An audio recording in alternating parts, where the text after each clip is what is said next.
Kung ang karamihan po sa atin nagsisimula palang buuin ang mga pangarap habang nasa kolehiyo, iba naman ang takbo ng kapalaran ng isang lalaking nakilala ng GMA News. Hindi pa man din siya nagbe-20 anyos, abay milyonaryo na siya. Tumama kaya siya sa loto o sadyang puno lang ng determinasyon sa buhay? Alamin po ang kanyang kwento sa report na ito.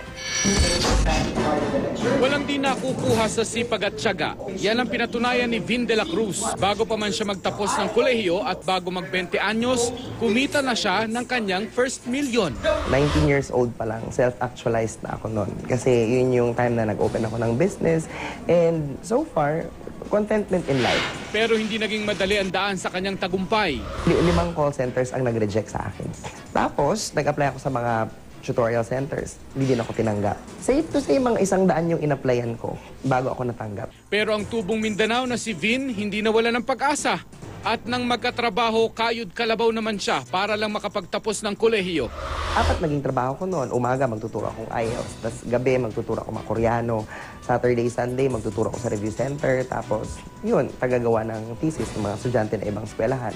Ang bawat sentimong kanyang kinita sa loob ng 9 na buwang walang tigil na trabaho, inipon niya't di ginasta sa luho.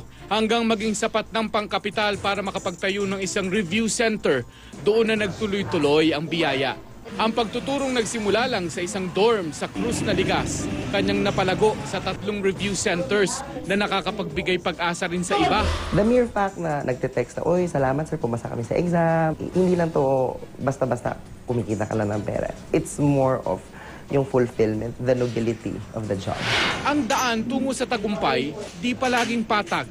Pero di daw nito ibig sabihin na dapat matigil sa pag-asam ng iyong mga pangarap.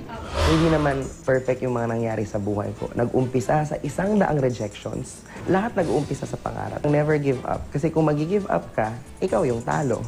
Mark Salazar, GMA News.